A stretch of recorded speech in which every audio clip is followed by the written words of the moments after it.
Welcome to a brand new Hidden Driveway Debrief. Today I'm here with HEARTSTOPMIAMI and BBYAZUL'S, and recently they just released a whole project together called C0NSTANT CALAMITà, which is the second album in this like trilogy that HEARTSTOPMIAMI is doing. And when I saw that it got announced, I was kind of surprised because like when I think of people that like you've worked with, Miami, like the top three people I'd think of are like it'd be like Tropes, Dorian, and like Departed. And like I knew you work with BBYAZUL'S, but I was kind of like not confused. But I was just trying to think like what else y'all had done together because like on projects, I think the only placements Azul had were like on your very first tape and then Meow 2. But then I looked at like your singles and like Azul has done so many of your singles. I just never realized like how much you'll already work together. So like seeing the whole project like makes so much sense now that like I'm actually seeing it. No, yeah, like the thing is, around the time I started making so much music with Azul, specifically like I want to say like 2022 to 2023's like single runs where I was just dropping a lot of singles, and then some of them were like Prod Azul sometimes, and I feel like around there is when C0NSTANT CALAMITà still started. Like I knew that eventually this would lead to me making a project with bro, and it just took a while to make sure it was like perfect, like the perfect time to release it and whatnot. Because of just how it sounds and stuff. Yeah. Yeah, and I guess do you want to explain what the concept of that album is? Because I know you had like an Instagram story. I couldn't find it for this. I think you took it down. But like I know you had a whole thing of it, like how like why you decided to make like the tape after like a life experience you had. There wasn't like a life experience to making the album, but like I mean there was, but I was working on like, you know me, bro. I'm always working on like 2 to 3 projects at once, and so I was working on this one alongside SHAMU Calamita, and I think I actually created the concept for a tape called C0NSTANT CALAMITà like the first time.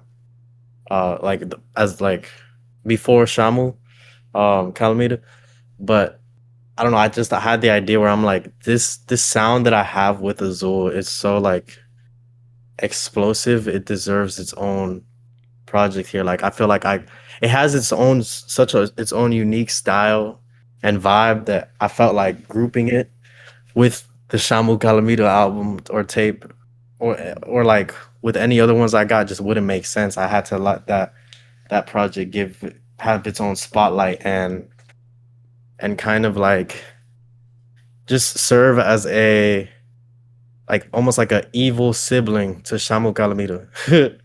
You feel me? Like yeah, that's how I feel about that. It's supposed to be like a balancing thing, show you a different like side of the chaos in my music. Yeah, I'm also glad they were doing this because like with Azul's initial interview, I felt bad because I feel like most of it was centered around like the tour because it had just happened. And I don't really talk about like your production as much, which is like a massive part of your music. So yeah, I think it's very important that we do this also. But seeing your work is cool because like I feel like your sound is like perfect for Miami because it has like the very like fun bouncy side with like the very like snappy like percussion, and it's like perfect for what she does. Thanks. So in general, C0NSTANT CALAMITà, like honestly, it is a group of selected works from 23 to 25. I mean, we started this in early 23. I had pitched the idea of a project coming off of a trip that me and my family did to Mexico. I was in Cabo San Lucas for a bit, and during then I had made 2 of the beats for the project. I'll get into that when we get into the song breakdown. But I had hit up Miami, and because at the time we had made a song that was in 3/4 time signature, and I was like, we should do an entire project within 3/4. And I started working on that, and over time I became disinterested on the idea of producing like that, like for an entire project. And then I was like, listen, how about me, you, and Cutlass, we make a project. And that's how Calamita was made. And we went from like an era where I was producing like just jerk beats for like a year, a year straight. That was the only type of beats I was making. And then you have beats from later on that sound nothing like the beats at the beginning of Calamita, and then you have stuff that was made maybe 3-4 months before Calamita. That might be dragging it, but like 3-4 months before Calamita was like finalized. It's interesting to have like this selected works out that really is like this like it spans large gaps of me and Miami's friendship. Honestly, you kind of just blew my mind a little bit because I forgot about a lot of those details. Like I remember a lot of my memory is so fuzzy, spanning from 23 to now. I only remember like key moments in my life and like little things that have been like videotaped and whatnot. But yeah, you just reminded me about the 3/4 thing. We did try to do that. That was crazy. We have one song from that era, but it never ended up coming out. Really? So we had one song from that era that never ended up coming out. And then when Constant Calamity was made, originally we had a song that has been played on a Niztopia stream called Actors. Oh my god. Actors is technically the first song for Constant Calamita. Actors is when Actors came out, I think I had only had Block Terrorist released, or maybe Bjork had come out at that time, but I was not good at production. I was not good at mixing my own vocals at that time. So this is a long time back. This is during Red Swan's era. So me and Miami weren't even like crazy close like that at the time in the way in which me and her are now. But yeah, that was like the inception of the project. Oh, for real. That's crazy. Forgot a lot about this shit, man. Yeah, and then do you want to explain the title? Because like when I was looking it up, I saw there's like a Fargo character that's named that, so I'm assuming that's like what it comes from. Fuck, this motherfucker did their research. Yeah, so all right, big reveal time. I never wanted to tell people where I got the surname Calamita for like my little alias Lil Shamu. But yeah, I love the show Fargo. If you remember back in the day when me and Tropes started, or TR for sure, started rapping, they would have a lot of cover arts that would feature just screenshots of the TV series Fargo or the movie. And I was also a big fan of the show. While I never had that aesthetic, it was theirs. But you know, I was a big fan of that show. I still am to this day. It's probably my favorite show. And you know, I loved season 4 because it was just like set in the 50s and it was like this mafia thing. The TV series is an anthology, so there's a new story every season. Season 4, they had a character, Constant Calamita, and that was just straight up his name. His name was Constant Calamity, and he was a bad motherfucker. And I felt like I fucked with that name, and I wanted to like. I felt like that name would be a cool idea for a project. I always thought that. And then I felt like it was very fitting for what me and Azul was doing. You know what I'm saying? So I gave it that name. That's why that name came first. And then when I was trying to name Shamu Calamita, I had the idea of naming it The Life is Shamu. But then I was like, no thanks. I'm going to keep that for something else. And then I just named it Shamu Calamita because I was like, both of these projects include the Shamu voice, right? The deep voice, you know, that talks about certain topics. And I just felt like the way I did it in Constant Calamita serves as like almost like an unintentional sequel to Shamu Calamita. So I wanted to connect them. You know, Shamu Calamita serves as like the first steps on the staircase. And Constant Calamita is like the middle part way. You're almost there. And once you're there, you hear more of that Shamu voice and the Shamu shit, you know? So that's why it's like, I thought it was cool to just name it that. It has nothing to do with the character, besides the fact that I was very inspired by the name to have something about like tragedy, you know? I've always loved the balance of like tragedy and comedy. Like in terms of like playwriting, and then also like in just life in general, because that's really life. I mean, that's part of the tape too, because you have all the like outros and intros that Azul does, where he's being just like super loud, saying something silly, and then you'll have like a voice message someone sent in, like talking about like an experience they had to like balance it out. Mm-hmm. It's supposed to feel like, oh, my bad. You want to go? Yeah. I think one thing that can't be understated within me and Miami's friendship is the fact that like tragic stuff that has happened within our lives are so integral to like the sense of comedy that we have. Like me and Miami tend to be on this cycle of bash happening, and we'll respond by being funny with each other. We'll respond by hashing through the serious shit, and now we're on to like lighthearted shit. One of the things that I really like about the tags, that I don't think particularly conveys itself through the music, but just how close me and Miami are, like in general, because we can go from Miami talking about some deeply serious shit to me saying something dumb as shit, to I'm talking about some serious shit, to Miami saying something really, really fucking dumb. And it's the way in which I've noticed within our friendship that we processed issues from years back to current things, to things that could potentially happen in the future. You know, we just have our coping methods of dealing with things intertwined so much with making fun of these issues, not like in a way to minimize them, but like to better process.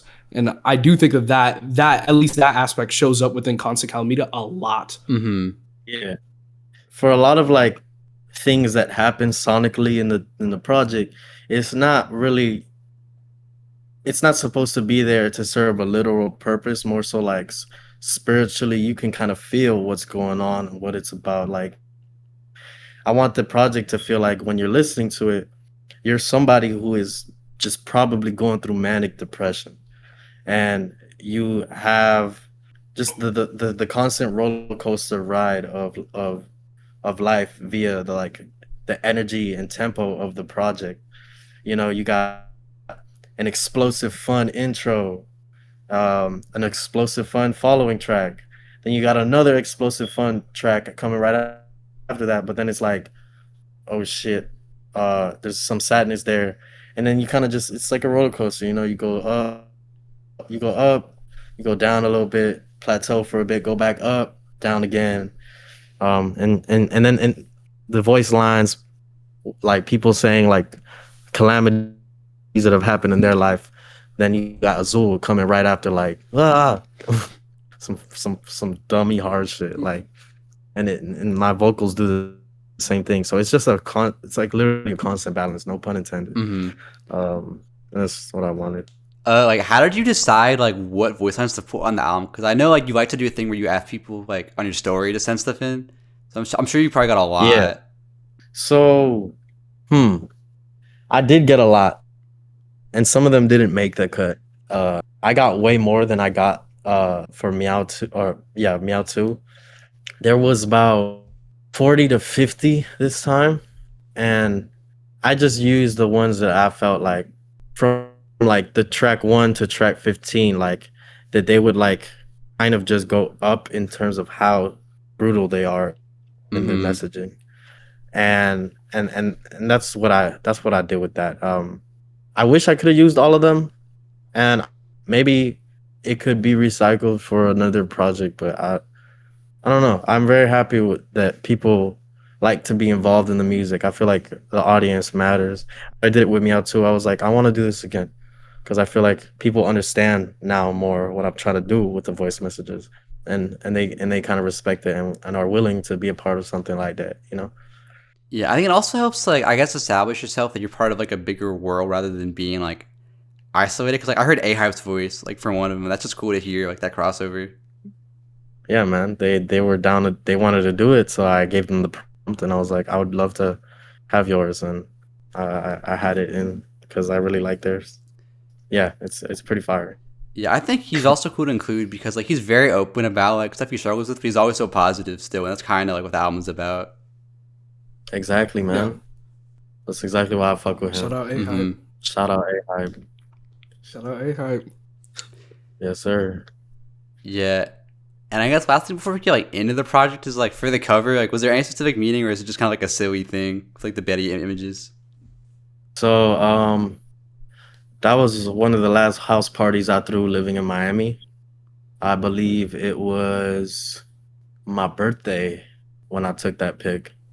And if not, then it was just some party for real. But so the original cover art for Constant Calamita, I'll send you a picture, and in the editing, you can flash it if you want. The original cover art was a picture taken all the way back in 23. We had just did a show, and it went terrible. The cop pulled up. Somebody had a shotgun. They wanted us out. And, you know, I was super mad because we didn't have a venue. It was like some low-key abandoned spot, but it was someone's property. So that's your lesson there, folks. So we got kicked out, and I was very upset because, you know, performing is something I love to do, and a lot of people were coming. So I grabbed about a dozen of the folks that showed up, plus the people who ran it, myself included, and rotated the party to the crib, bruh. And that same room that I'm in the cover art that's now, or you know what I mean, like the cover art that I have now for it, I'm in the same room. So it just felt right when I saw that picture. I was like, this is Constant Calamita's cover art.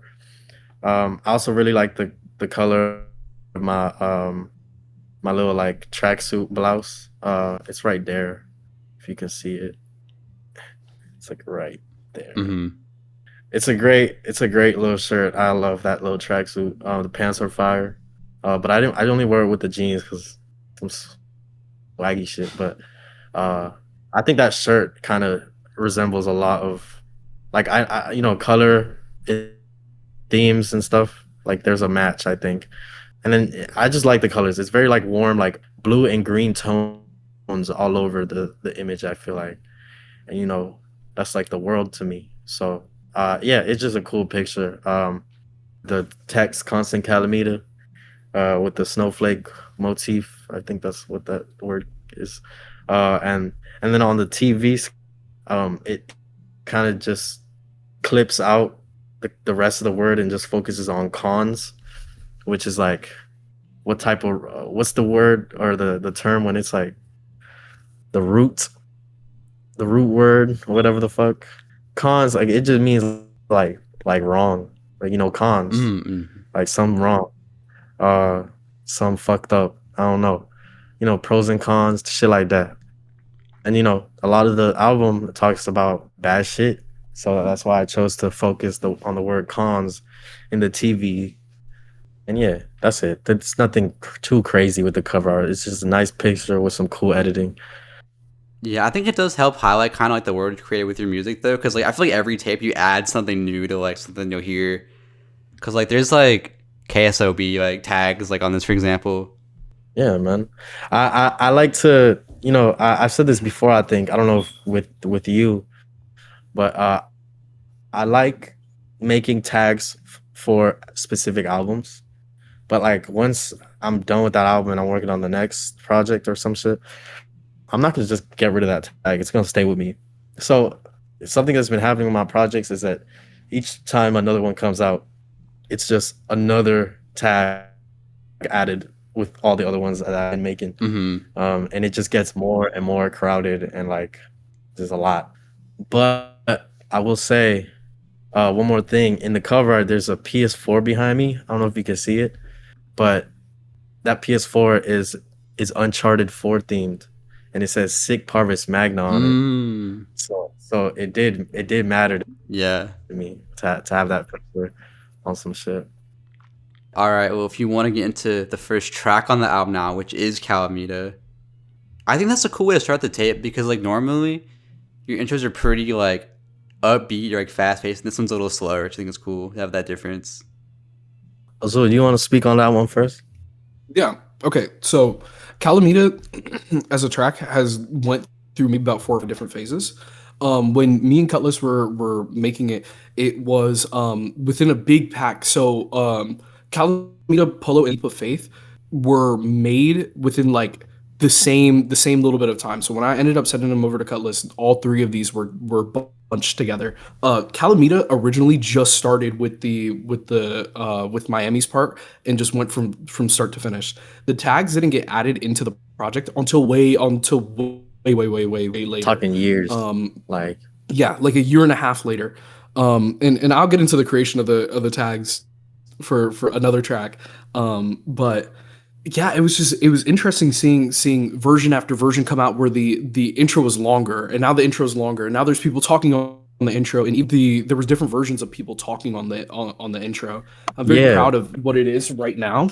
But Calamita, like from the jump to what it is now, are basically two different tracks. It's this version is the most, I think, realized version of like what that track could be, because I do think the original version of the track is relatively underbaked in comparison to what we have now. Yeah, I really wanted that track to be the intro, but in order for that to be the intro and serve as one, I felt like it needed to have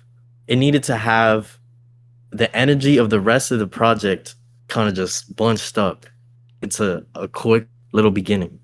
And so at first, when I first made the demo, it just started like at the start of the verse. No, you're not gang, what the fuck? And it just kept going. Like it was just gonna, like, you press play on the album and it was gonna go like that. I liked that idea. However, it felt right to just have that beat rock for a little bit, because that shit's like, you know what I'm saying? Like it was so hard. Like I just wanted to let the beat rock. And that's what I did a lot on this project.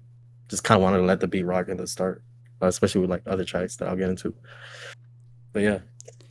Yeah, I guess what I was gonna add for this one is like, for whatever reason, the beat kind of reminds me of like "Forward" by Tyler the Creator.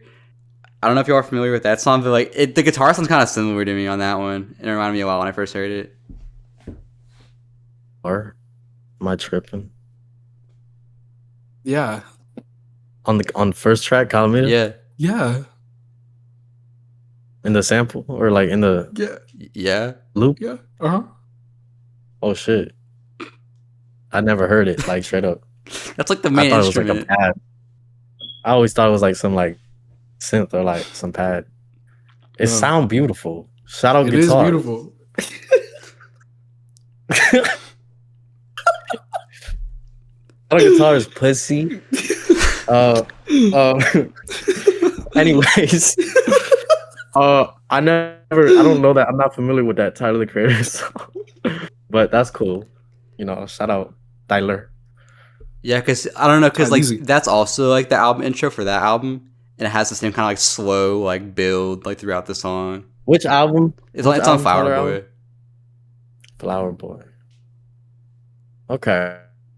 Okay, no, I actually know what track you're talking about. No, I see what you're talking about. Yeah. I've heard that. I haven't heard that album since like high school, so I can't remember. But yeah, shout out the creator, Tyler. We got two more creators right here. That's my new rap name, Miami the Creator. The Creator. And that's Azul the Destroyer. Oh, really deep. Together we're yin yang in this motherfucker. Just like this.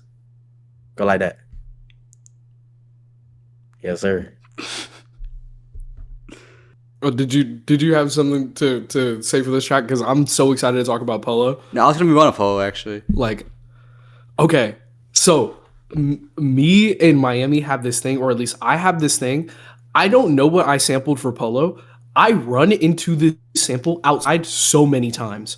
I have sent, over the course of like 2 years, I've sent Miami at least 4 or 5 videos of me in different places while the sample is playing. Yeah. One of them I remember, I was in Portugal.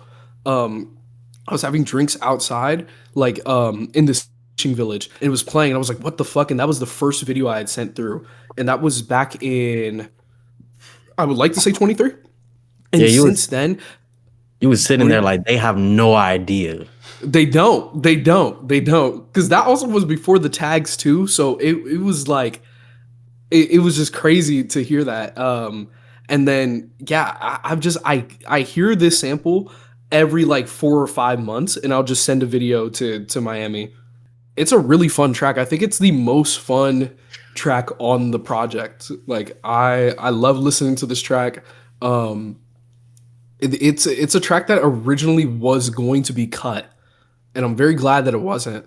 Because I was about to say I was telling Azul constantly. I'm like, yo, I don't think I want this track on the album. Like, I think it's bad. But then I warmed up to it, and I was like, you know what? This is for the people. Like, this is like you at the beach, you got the cooler, you got the modelos, you got the bitches. Hell yeah. Yeah, I was gonna say, I think this track is like, if I were to show someone your music, like this would be like one of the tracks I would show that kind of exemplifies like what you can do. Really? Oh, that's what's up, man. I really am proud of the verse. I can't even lie. Like the hook is cool, it's catchy, but the verse is fire. I'm surprised I was able to hold the flow for that long. You know what I'm saying? Mm-hmm. You know, it kind of it's very fire to me. Like it's a good song. You know, it's got a groove.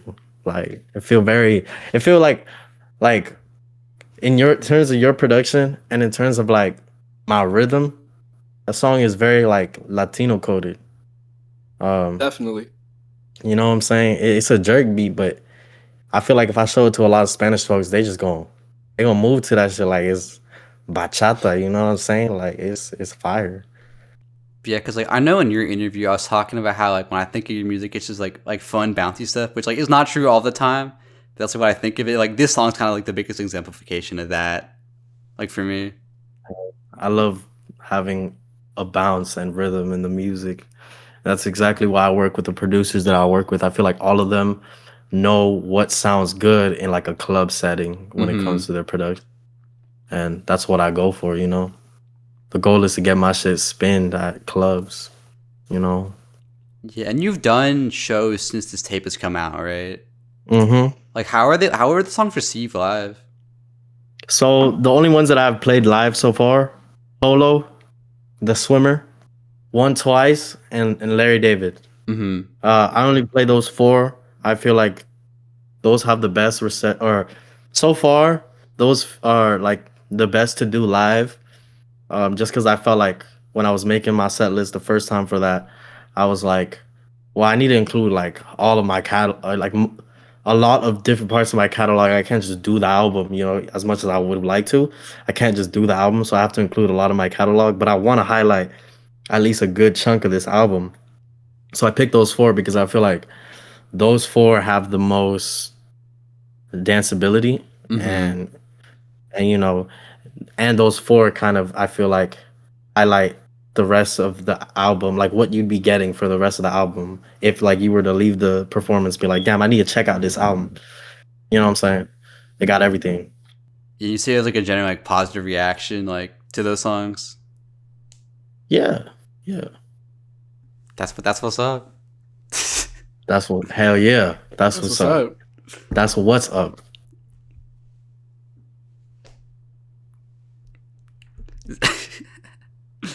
Yeah. Is there anything else you'll have for that one? Or are you ready to move on to Leap of Faith? Shit, I mean, I don't think there's anything else to that song besides like I wanted to just make a vibe. You know, every project I want to have a song in there that's like, if you don't give a fuck about the themes and everything else, you're gonna have at least one song where you can be like, that's my shit. Turn that shit on. You know what I'm saying? So that's all it really was. Yeah, for Leap of Faith, the first thing I'm curious about is like, what's with the 4s for the A's? Because like I know you do like the Z instead of the S and like the 0 instead of the O. Like, where does the 4 come from for that? So the 4 actually just came from Left 4 Dead, like, you know, Left 4 Dead, and I like my favorite numbers is 2, 3, and 4, and just want to show love to some 4, and of course 0. But yeah, I was just like Leap of Faith, like with 4s. You know what I'm saying? And yeah, that's all I can say for that 4 and that track. There was also like, that was like when I was like, you know, 2 years ago is when this shit started, and so around then is when I started, you know, the whole K-Sob and using the Ellis tag and shit.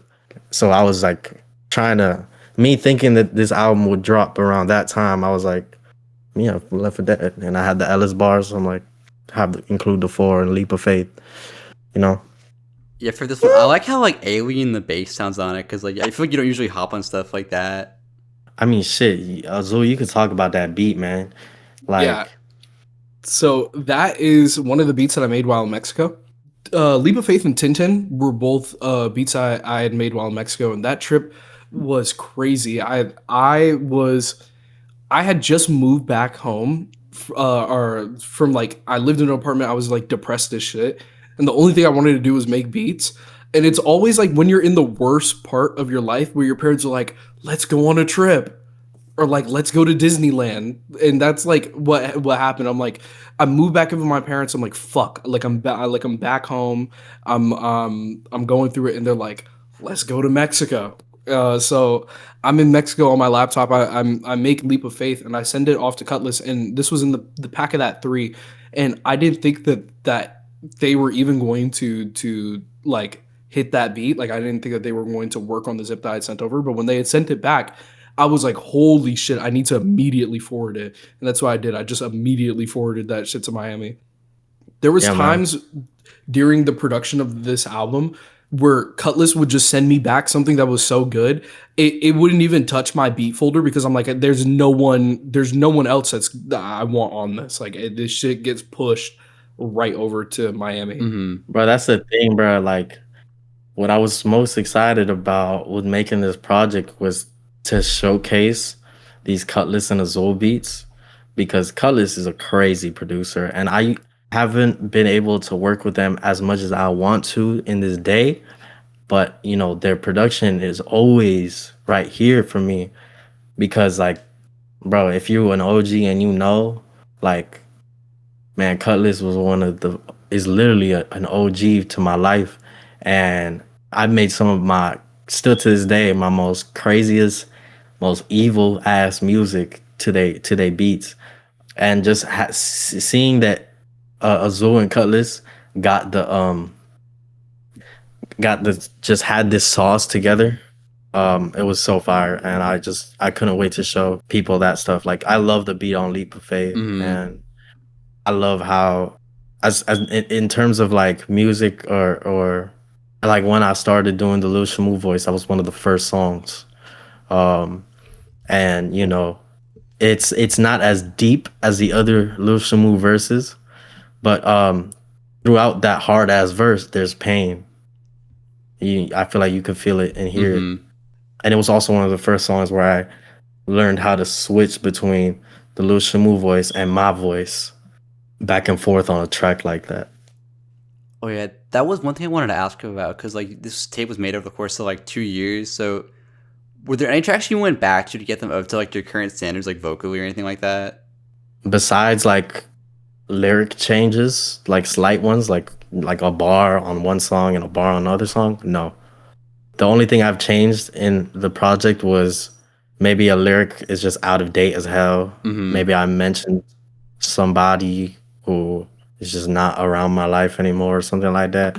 But I did not change like really anything in this project besides like sequencing, like transitions. Yeah, because I know for some people when they do it for that long, like they see them being so much better, so then they'll go back and re-record like older tracks to get them up to like where they're currently at. That's definitely how I felt. You know, a part of me was like, I should just like restart the whole project with new beats, because, you know, in terms of like what you just said, everybody who had worked on this project got better since then.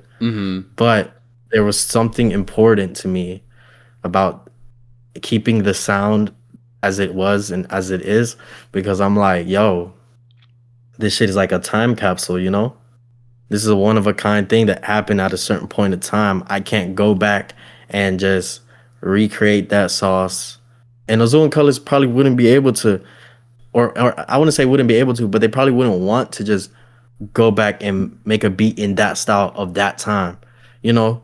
So I'd rather just show people what it was. And I feel like, since, you know, it gets old to me because I'm the one making it and hearing it every day to make sure it sounds a certain way, as well as Azul and as well as Colors. But at the end of the day, everybody else hasn't heard it. You know what I'm saying? And to them, this is going to sound like I made it yesterday. So that's why I didn't change none.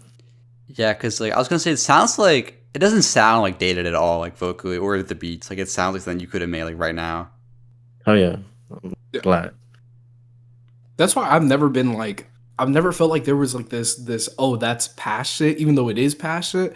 Because I think that like Constant Calamita is me and Miami like really banging on all cylinders. Like that this is our best work because like it's out because it's our best work. Mm-hmm. Like together as of this very moment, like easily so. Like there's been things that have been released that were singles for a reason. Not to say that the singles are of lesser quality, but when things were good as shit and the conversation of them being a single was on the table, it would just get pushed into the album.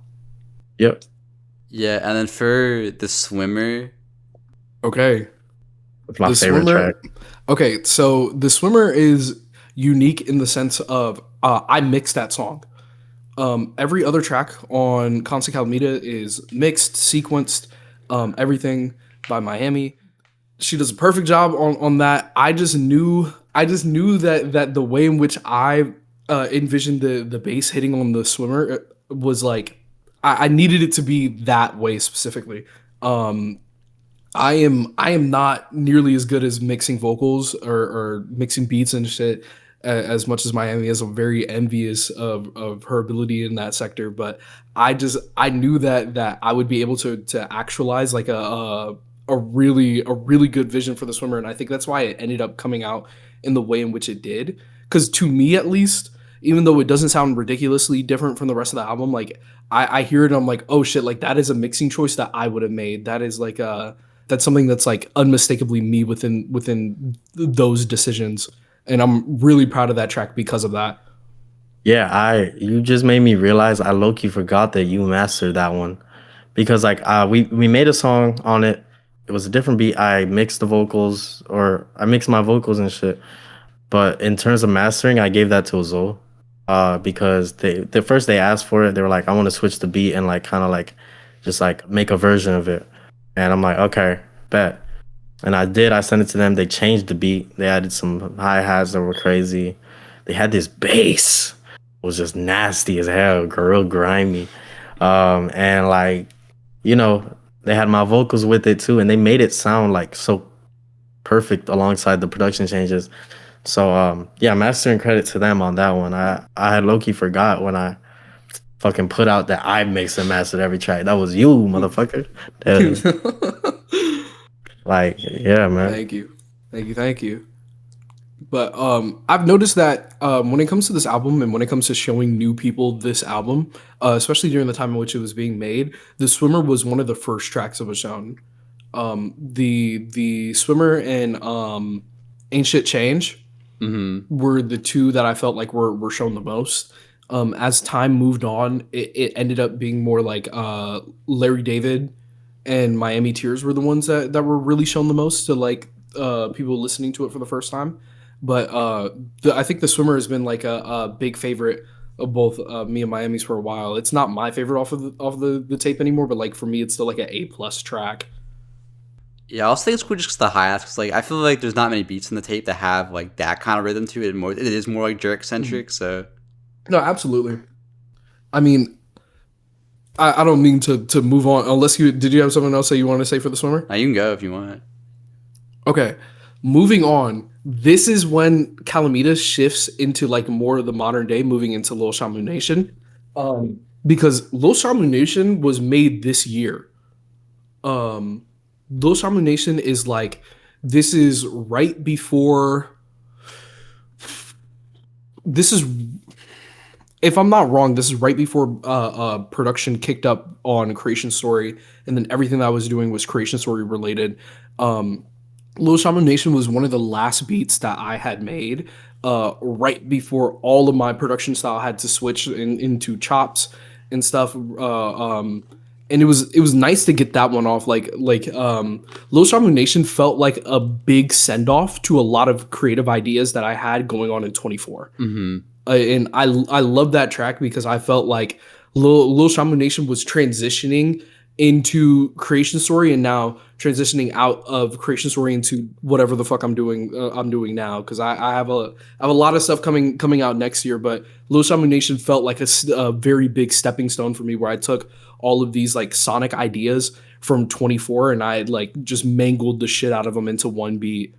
And big shout out to Delta on that. Really helped me there with that. Yeah, just really good creative decisions all around the board. I want to say I don't think that it was actually this year. I think it was a 24 song when I made it. Really? Yeah, I might be Sure. wrong, but I know that that was before that was before me and Azul worked on some music with TR and our good friend Tripod in January of this year, when we both went to the Bay Area, California. Yeah, Lushamu Nation is a very cool track. I felt like it was needed. I made the song and I was actually just not gonna have it on the album. It was just gonna be I was planning to make like some singles, Prod Azul to drop before the album, and then just so I could get people accustomed to like music that's gonna come out on the album. But all of those singles ended up being part of the album. And yeah, so that's what's cool about Lushamu Nation. It has the A hype tag that I like, and or like leading into it. And yeah, like I said, like from the start of the Lil Shamu voice mixing it with my voice at Leap of Faith to like not the end, but where I am in my bag with switching those voices now. Mm-hmm. I think that those kind of serve a little like timeline of how that improved. Yeah. Yeah, and you want to talk about the video for this song also?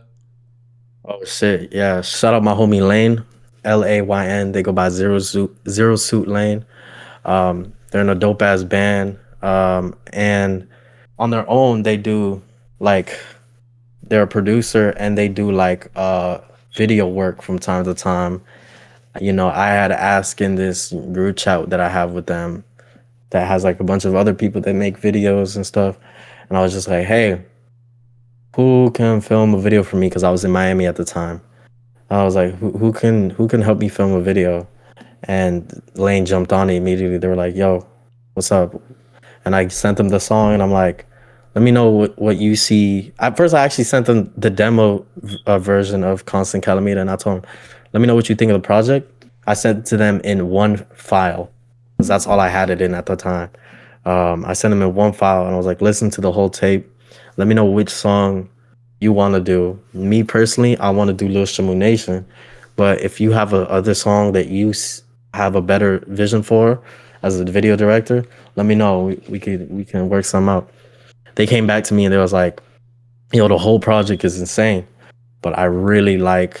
I do have a vision for Lil Shamu Nation. I would like to do that one. I was like, bet. And so the kind of like weird artistic direction that video went in that none of my other videos really have, it was all of them. And in terms of like, we had lights and makeup and, the idea of like some of the editing shots at the beginning of that music video were like pre-planned, like shots made to have those edits on them. Like, I'm trying to think of the one where I was like laying down with no nosebleed, and it transitioning with like multiple like panning downs or whatever the fuck. Yeah, all of that and was like pre-planned, and then like I just finished the rest of the editing. But yeah, there's a lot of things that I feel like that video means to me, and just in terms of everything Lil Shamu character related. I don't know if you have any questions specifically in the video that you would like me to answer, but I guess mainly the makeup, like that's the main thing for me. Like the face you mean the silver face? Yeah. Well, that one's pretty simple. Lil Shamu is an orca. Shamu the whale is an orca, black and white color. The parallels that I have with Lil Shamu is that Lil Shamu exists in a black and white world, and this world kind of forces roles or like this or that mentalities to have and to give to people. And I feel like everything about me in this life and my art is kind of just, it's like trying to put those like kid toys where you got like the circles, the triangles, the squares, and you put them in each slot. It's like trying to put a star in a circle. I feel like that's what my life is. I face a lot of rejection, and I feel like mentally I don't fit in a lot of the communities that I involve myself in, such as queer spaces and black spaces, white spaces, Hispanic spaces. I feel like a lot of them I stick out like a sore thumb. And the silver face paint was to just show that this world is not black and white for me, like how others want it. It's gray, and silver is it's like gray but shiny, and so that's why I wanted silver. Well, to be frank, it was Lane's idea to have the silver face paint, but I felt like that had so much meaning to me when I was doing it. At first, I was kind of scared how it was gonna look, but it made a lot of sense to me thematically, because then I would the editing to be black and white, and you can just see that like my face was grayed out and shining, and I feel like the shining aspect of it is like, the hope that this project like carries within it. You know what I'm saying? Yeah, that's super cool. Also, with the title, because I know you say that like the song name on like Shazam this shit. So like, how long was this song? Or I guess when did you make that song? Because I don't know if I was referencing this one or not. You said that line. Shazam this shit. I'm sorry. Yeah, no, that Azul produced. Like, it's like, you know where I say, bro. Yeah, you say Lil Shamu Nation. Yeah. Oh, so I say Lil Shamu Nation a few times on other songs besides this one and Shazam this shit. I like to imagine that within our music, we are world building what Planet Zero is. And by world building, I mean whatever the fuck we want, for real. Like, if I say there's a Planet Zero swamp with a castle in Planet Zero, then there's a fucking Planet Zero swamp with a castle in it in Planet Zero. Like, I like to say that like Lil Shamu Nation exists inside Planet Zero just because. And it gives me just fun stuff to rap about. Like, I'm in Planet Zero, I'm in Lil Shamu Nation, I'm in the cold swamp, I'm playing with a Rubik's Cube and I'll have frostbites on my toes. Pussy. You know what I'm saying? Like, it's just the world in Planet Zero, it's what we make of it.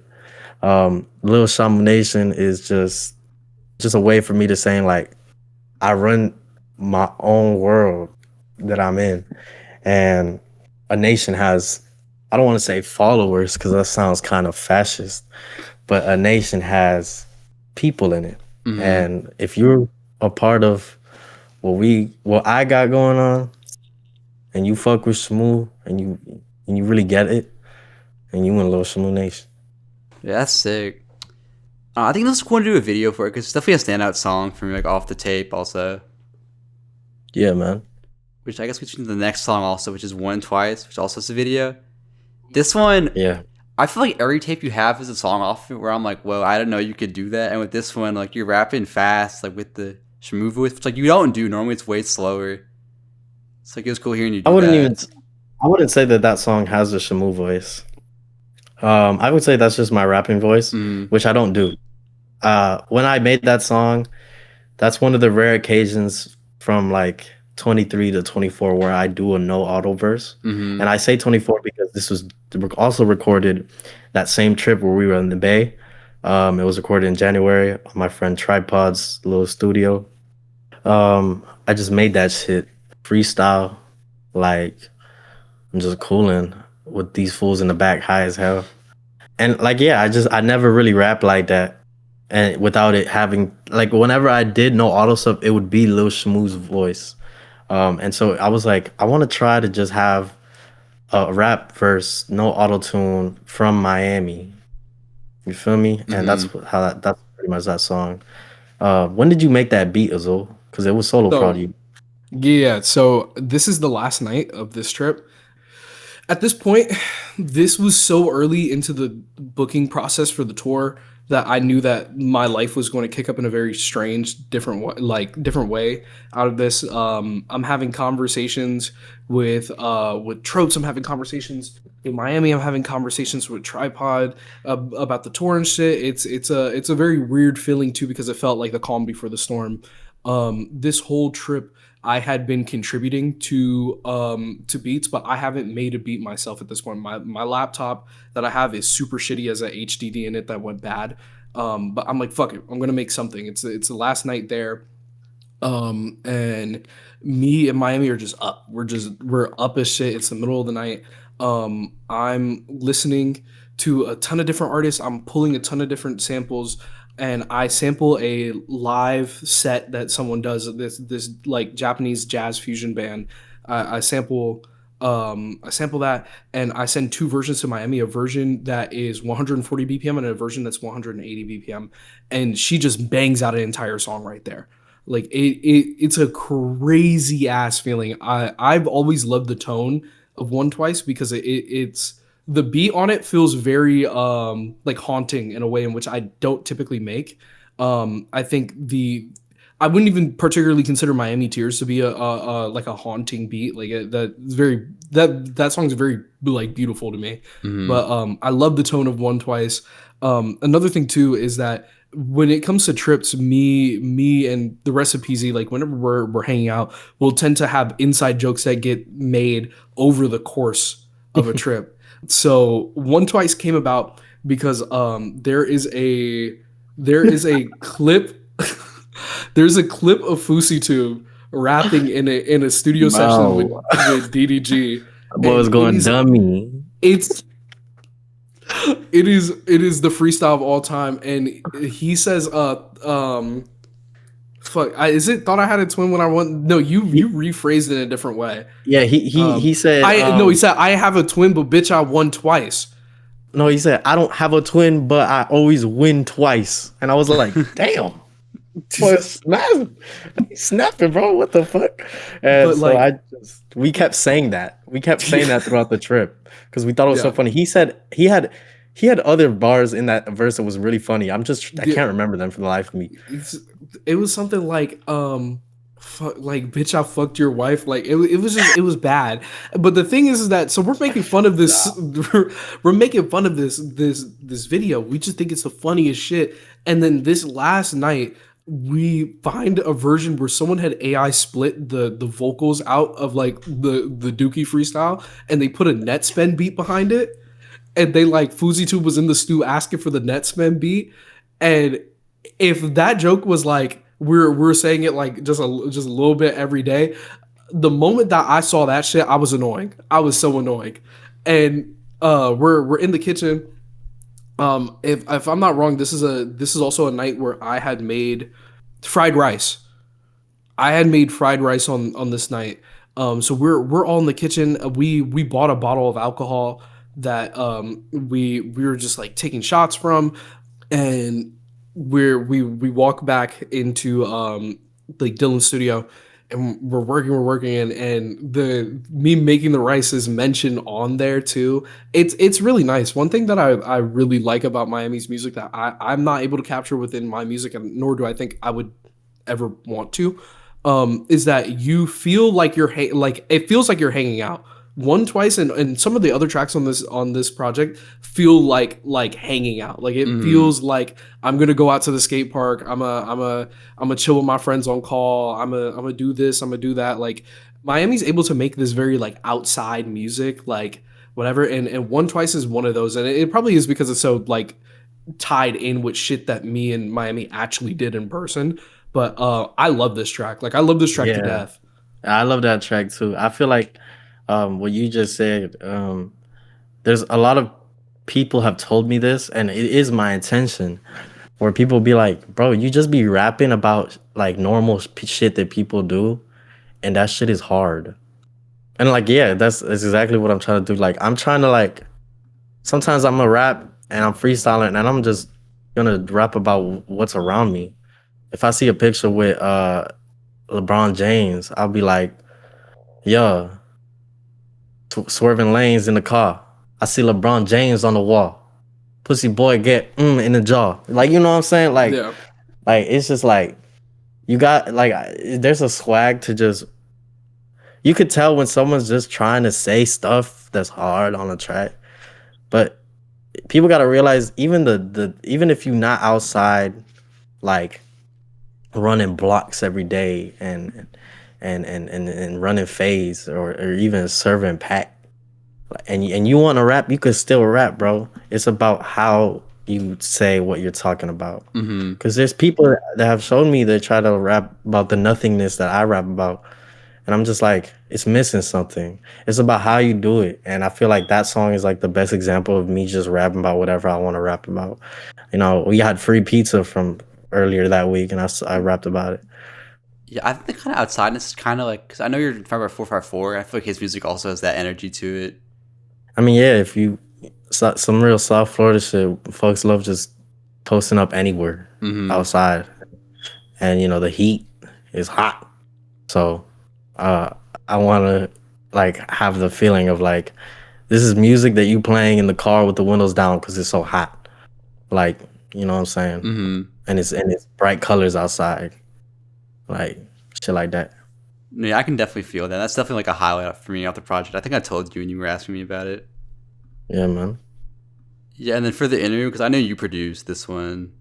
So I will admit it. I am jealous at how quick Miami's picked up production. I know this is something that y'all had talked about, but like I felt like I heard her first beat and then she's like, listen to this. And it's like it took me years to get to that point. It took me like low-key flawed, like skipping mad steps. Like I had to make Dookie for years. But no, so this was just during a time where Miami was showing me a lot of beats, and I was like, holy shit, like I really fuck with this. And I tried sending a couple of zips through. And the thing is that a lot of the beats that I was making around that time were either very creation story focused and was stuff that I wouldn't particularly want someone else on at that time, or it was beats with very, very weird rhythm bounces that like isn't where her production style lays at all.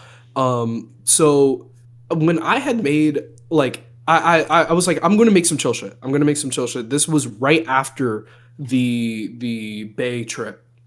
I was like, I'm gonna make some chill shit. One track that I really like that I produced that was chill shit was by Tropes. It's called Our Minds Soar. I'm able to tap into like that sort of like calm beat like bag pretty often. I just tend to not.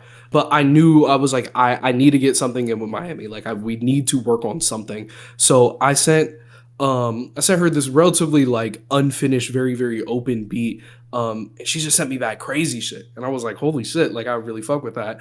Now something about that track is in the beginning, my tag, I'm gonna do some ASMR for you to calm you down. The original tag leads into me being like, I want to say it's me saying like fuck you, but like really loud. And that was originally on another track. If I'm not wrong, that was on Leap of Faith, but it was put on to the interlude and the end bit of that tag was fully chopped off. So it is some ASMR to calm you down. Yeah. But when Miami had sent it back to me, it had this like lead solo at the end. I didn't add that in. She added that in. I was hearing that and I'm like, I've never done this with one of my beats. Just have a lead like that lead was rapping. Like that shit. Yeah, bro. that lead was singing. Yeah, man. I love the beat because something that I've always since the start of our friendship, you know me, I'm a fast music girl. I love that South Florida trap shit. That like I love them hi-hats. Something that Azul quite rarely does in a lot of their beats is include like hi-hats, or if there is, it's not like two-steppy or anything like that. It's not like, you know what I'm saying? So I remember I've been asking for a while where I'm like, yo, send me a beat with some hi-hats, like make some trap shit, like some real like fast shit. And eventually I got this zip and I was like, this is what, like, I love this. Like I love all the things that Zoom makes, but I was like, this is crazy. Like this has like a specific vibe that I haven't seen Azul do before. And so, you know, I fucked around with the drums, made it like this like little like rhythm where I could rap in a way that I wanted to, including like perks and rims and stuff. And you know, the whole like tag, I'm gonna do some ASMR to calm you down. Like, I wanted this track to be. I added that tag after I made the track because originally it wasn't going to be even touching Calamita. It was actually a Sick Parvis Magna demo when I first started working on Sick Parvis Magna. But I was like, this fits on Calamita. And so every single song up to that point has been pretty loud. And so I wanted that one, and I just started rapping calm. And I was just flowing. I entered a flow state with that song. And the solo lead, yeah, that's some of my favorite work. I knew that like when I made the beat, I was gonna make a song on it, and then have that lead just play by itself, and then that was the song. I love that song. It's a good song. Yeah, I think it's a cool vibe switch. It kind of fits into what you're saying about like the up and then down with like in terms of the vibe. And that's a very cool like down. At least in terms of having a more chill like song on there. Yeah, man. Anyways, yeah. If we want to move on to Candy, which is the next song, so like you're featured on this one. So like, what was your decision to hop on this one? So, Candy was made around the time where I was learning how to do chops. I was learning how to do chops for Creation Story. Candy is a track that samples one of my mom's favorite songs. It's Till It Happens to You by Corinne Bailey Ray. This is like, when you think about like, I'm forgetting what the word is, but like TikTok came up with some word for like that coffee house shit. Like when you think about like OG Starbucks, like real, like I think it's called Global Village shit. Like that was my mom. Like we in California, we lived in like the Tuscan house type. Like I real life lived that, like that real that sort of life. Like I love that shit so much, and I don't ever tap into that bag. But like she was big on artists like that. She was big on that one song, the I Don't Know Why I Didn't Come, like that. Big on that shit. She was big on Sade, big on all that shit. So when I had sampled that and I was learning how to do these really, really small chops, I just started assembling this melody. And I was really inspired to, and I know that this isn't about Calamita, but going into Creation Story, I was really inspired by Vectroid. There's a couple albums that she has made recently, which are really like these sound experiments. It's like Plunderphonics, but it's built on these really, really short, like micro snippets of audio. And every time I hear it, even though it's not practical in like a easy listening sense, I'm always like, holy shit, like the chops can always get smaller. So I'm making the beat for Candy. And I'm like, you know what? I have a verse for this. There's a line, and I don't know on what track, where Miami says like, it's Lil SHAMU Nation. I'm a thug it out, money spreading like cancer.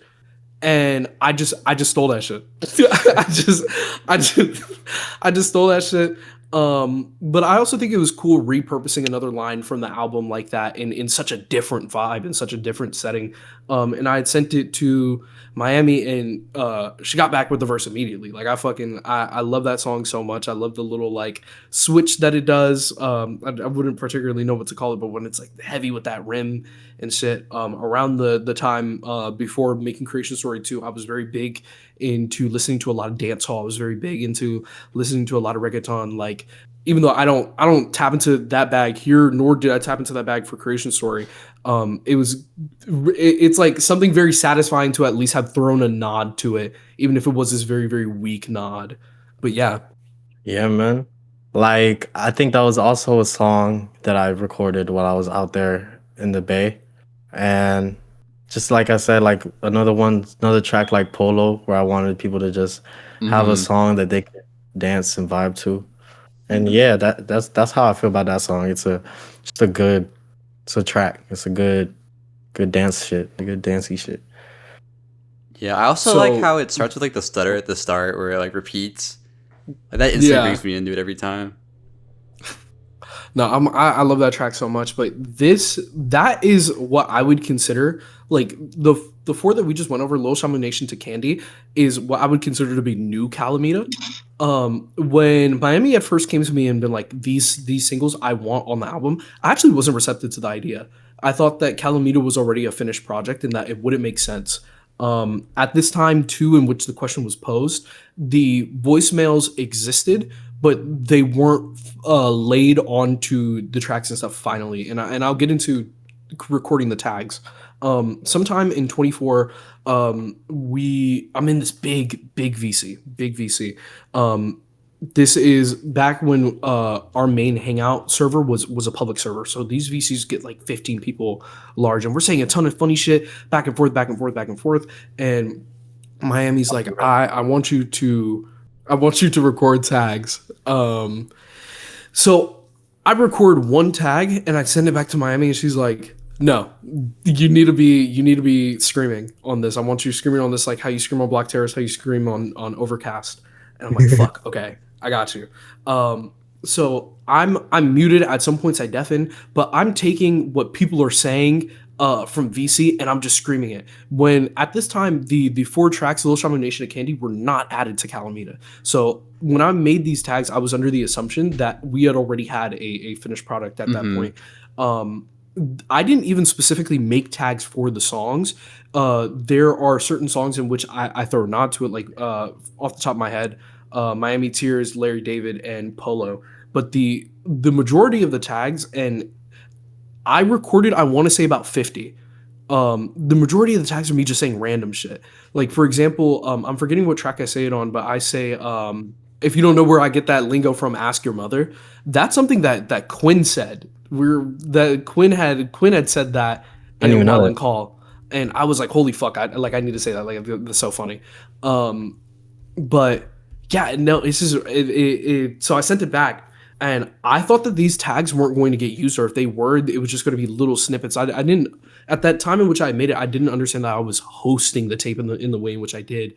I just thought that these were things to be cut and stitched together throughout this release. But I'm so glad that they play out in their entirety. But yeah, I would say only about 2/3 of the tags were used. There still is a lot left back, like at least about 10 to 15 tags that never saw the light of day. But yeah, I would say that concludes what I would consider to be like new Calamita. You know, if it wasn't for how good Miami's project structuring is, I don't think it would have been as cohesive. But it is done so immaculately that when I heard it in full context, I was like, oh yeah, my opinion about this not fitting is not valid. Like, this is now a finished product. Like, I fully understand the vision where you were coming from within seeing this as one larger release. But yeah, so I would say moving from Candy to Ain't Shit Change is like walking back maybe like a year and a half. Like, it's always crazy listening to that for me because they sound so right next to each other. But like time-wise, like Ain't Shit Change, I worked on maybe when I was 20. Like I just turned 23 like 2-3 weeks ago. So it's wild listening. Like, it's jarring for me in a way in which I don't think it's jarring for anyone else. Oh, and that fucking song was cursed, man. Like, I had set that open to about 4 people. None of them would hit it, and if they did, the verse was subpar. With all due respect, so it's like, like, and then it just stuck with Kill Don though, and you know, I do really like their verse. I feel like they were the only one that could do it justice. Everyone else was just not bad. Like, I don't want to say that because I got a lot of my friends to try and do verses for that, but like they just weren't matching the tone of the song. As well as Kill Don did. And why am I purple? I don't know. Why are you purple? I don't know. Is your window like behind you or something? It's probably that.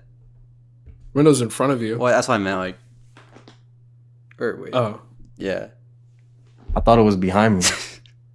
That would have just led out to your living room. Imagine you have a window to your living room. You could just like open up and throw shit at people in your living room. It's like a Minecraft. I would love Minecraft ass. You know damn well they didn't say no ass. Oh, my fault. I thought you were just saying a statement. Can I talk about the story for Ain't Shit Change? I'm not sure if we... Yeah. Okay, so Ain't Shit Change is kind of a big song for me for a couple of reasons. So when I made the beat for it, I had not like listened to Coldplay at that point, and I know it's kind of like bad to associate Coldplay and Radiohead because they are very different like bands. But I got into Radiohead, and then it felt like eventually I'm like, one day I'm gonna have to listen to Coldplay. And I'm in this car ride, and I'm listening to the sample. I'm like, holy fuck, this is going to be a beat. I'm like, I'm gonna sample the shit out of this. So I go to New York, and I'm hanging out with Dollmaker, and this whole time I'm like, I feel it in my fucking teeth. I'm like, I need to hop on FL. I get back home. I don't unpack my bags. First thing I do is make the beat for Ain't Shit Change. Now I stow that away. I stopped thinking about it. I didn't send off that beat to Miami at first. In fact, no one had that beat. This is now Dollmaker used to live in a very different place than what they do right now. This is my last time hanging out with Dollmaker, specifically at their old crib. I go up to New York, and I'm chilling, and Dollmaker's like, there's a studio session that starts at like 10 p.m. It doesn't end until 6, or no, it doesn't end until 8 a.m. And I'm like, holy shit, is that normal? And then Dollmaker's like, this is New York. And I'm like, okay. So I pop up to this function, and it is everyone is there. You talking about the studio? Yes. Bruh. We're talking about this studio is fucking packed with people. Xavier So Bass is there, Bronclair is there, Yerms is there, Dorian is there, Dollmaker's there, Keegan, yeah, the crew is there. We had real vibes in that bitch. Yeah, I know him, and I know I'm missing people too. Yeah, Tropes was there, Miami was there. Okay, Angeles, Quinn, like it was just a yeah, it was, and then everyone. And Run Along Forever was also there. So what's cool about this studio is that there's a main big studio, and then there's a second studio within that studio. So in the second studio was where all the Run Along Forever people were, and this is my first time meeting any of them. And Miami's putting me on crazy, like, yo, this is my friend, crazy ass producer. So at this point, Miami had already recorded on this beat. But I'm watching Kildon record this in person, and it really, like, it's legendary shit. Because this is my first time ever being in a studio this big. When I was a teen, I used to work at a studio, but it was shitty. It was like that size of the studio is maybe a fourth of my bedroom. Like, I worked in an incredibly small, uncomfortable, like, could comfortably fit 3 people studio. So being in this studio that's like, I could pull out an air mattress and sleep, and people would have enough space to walk around me. Like, ridiculous. Ridiculous feeling. That motherfucker was huge, bro. That motherfucker was huge. And it was inside of a building with other rooms and floors. Yeah, like that bitch, you would have thought you was in the Empire State Building. That motherfucker was so big, man. Like, yeah, dang. That, like, even if I'm not wrong too, Xavier So Bass would frequent that studio, and there is I'm trying to find it right now. The video for Ghost Town was recorded in the, like, reception room for that. Mm-hmm. The video for Ghost Town, like, I see that video and I'm like, holy shit, like, I was there playing True Skate on my phone. What a fucking feeling. Oh, yeah, it's a great studio. If I lived there, I'd be there all the time, bro. Like, this shit is beautiful. When I have enough money to have a studio, I'm going to be very annoying. I'm going to be a very annoying person. But yeah, so Ain't Shit Change, like, that Ain't Shit Change was my favorite track on the album for a while. Like, I fucking loved that track to death. But yeah, no, it's not my favorite anymore, but, like, that's like A tier. A tier. It is such a good track. I show all my friends that my friends have Ain't Shit Change and they playlist like this shit. It's one of the ones that, like, I really love. I have tracks on here that I do love, but they don't feel like my kid. Like, I got tracks on here that low-key feel like cousin twice removed, but, like, Ain't Shit Change really is like my nephew. Like, I ruffle my nephew's hair, yeah. Like, I've been to ask, actually, how did you get tapped in with Run Along Forever? Because, like, that's like a Milwaukee-based thing, but, like, I know you have videos on their channel and stuff. So, like, how did you get involved with that? literally because of Dorian. So they actually got involved with me when I rolled out K-Sob Deluxe. I remember I had dropped it, and or a little time before that, you know, I've been working with Dorian, and then you know through that Polo Perks fucked with me, and they wanted to make a song, or no, they fucked with me a lot. I met them in Miami or something like that. No, my fault. Sorry. Let me get the timeline right. So they fucked with me a lot. They was posting my music, and this is like one of my goats. So I was like tweaking, but I was keeping it P. And then they went live. I joined, and they were just playing my music in the car and driving like a maniac. And I think around after that, I sent them the open to AAMU'S. And I think around then, Nolan, who's the main video director from Run Along Forever, he actually was like, I want to make a video for this. And so we were going to get an AAMU'S music video. It never happened. I forgot why. We were going to do it in Miami when Polo was in town. But yeah, that's pretty much the start of when I started being involved with them. And we did a few videos since then. And yeah, that was that. They had me perform in Milwaukee. I'm a big fan of the low end sound and you know the 414 music scene, and I love Milwaukee. I think their music is integrated. A lot of Midwestern stuff is integrated in my sound, but Milwaukee is one of them.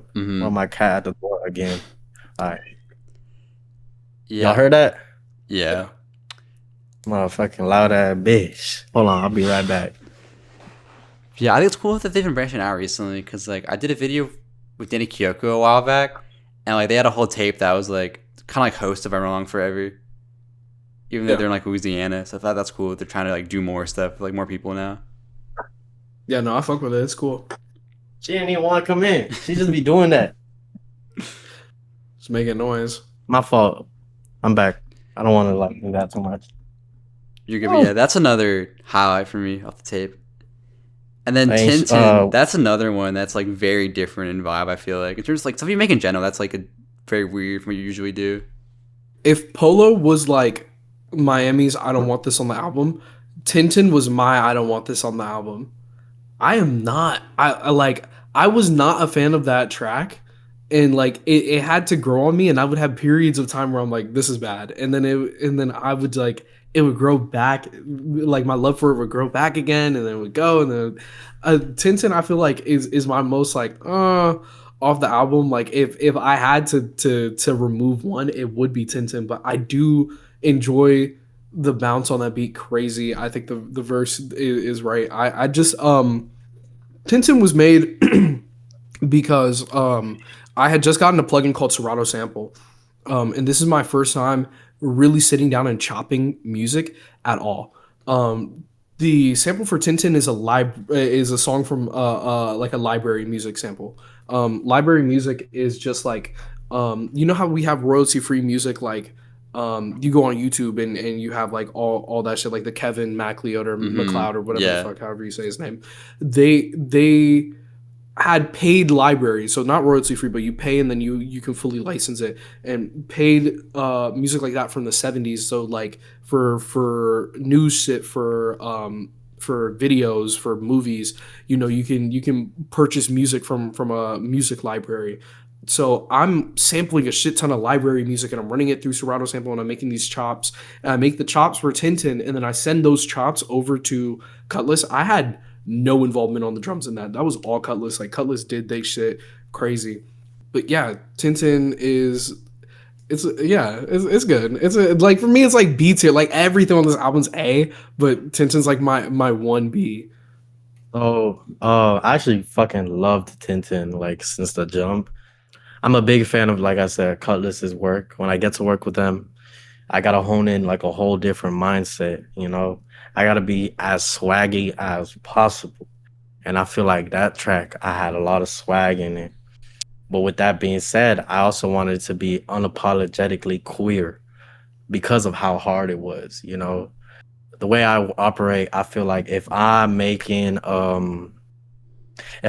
song that's, you know, gonna attract a specific demographic of people that I feel like will attract, I'm gonna like wave a trans flag in your face so that you know where you at. You know what I'm saying?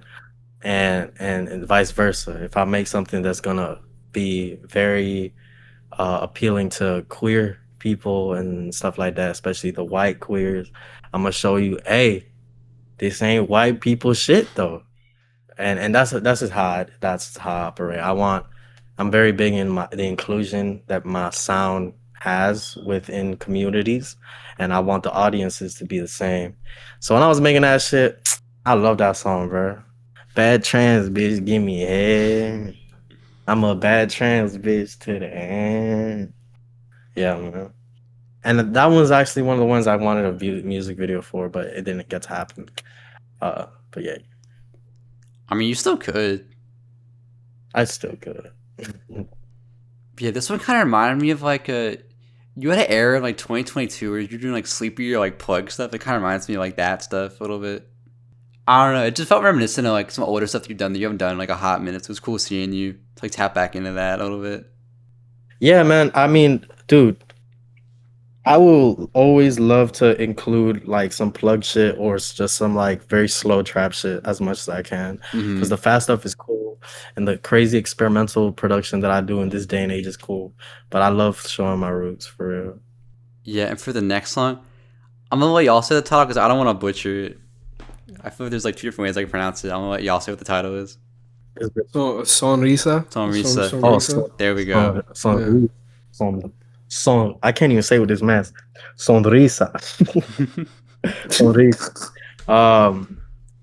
Yeah, it just means smile in Spanish. So Sonrisa, just some fun ass track like some of the other ones I've listed. You know what I'm saying? Roller coaster shit. You want to speak on the beat? It's another Cutlass and Azul beat. Yeah, so the sample, like I in high school I was big on like Flower Boy. I was big on like what other, like I was big on like the cringe shit like Kuko. That Yeah. nigga, like I was Nah, that's Bro, were you bumping like Boy Pablo too? yeah, like Zach Valera or Zach Valeri. Like that nigga, like I was heavy on that. So two things, and one thing that I don't know if even if Miami knows about the project. So when that beat was made, I sampled a song called Mrs. Magic. I listened to that song so fucking like during that era I listened to that song like in a nauseating amount of times. I fucking love that song to death. I'm so glad I made a beat with it. I was like, I know for a fact that I have to make a beat with it. Also, at the same time, I made a beat that samples My Gingy by Sunset Roller Coaster. And I never ended up sending that beat through because I felt like the project had too many jerk beats. But if I did, I always, like, in the back of my mind, I'm like, if I send that beat through, it would have been on Calamita. And I feel like, unfortunately now, like, the era of me making jerk beats is done. Is like that. It's not coming back. It's over. I mean, if someone's like, please, like I need this, like then sure. But like me just making it on my own volition is pretty much over. So whenever I listen to this track, I'm always like, fuck, I should have just sent the other one too. Because it would have. I know for a fact it would have been on the album. But yeah, no, I love this track personally. I like. It feels relatively minimalist in comparison to my other production, especially now. That's another thing that I really like about some of the beats on here is that they don't do a lot. It is carried by Miami. I feel like moving forward, especially with the collaborations in which you have planned, I feel like Miami and the beat are both like doing its shit. But like I love how kind of like open space this beat feels for Miami to just do whatever on it. Yeah, I really love that track. It's another one of those that's kind of like ain't shit changed slash maybe some other things that I've done before. However, I feel like this track is honestly in one of its lanes in my discog, which is like the fun shit. And borderline, that song is just humorous. Like I truly was just rapping about whatever the fuck I wanted to rap about, whatever had going on. I ain't had shit going on at the time except some some bummy shit, some delinquency, and just some funny shit. And then I made some dummy shit.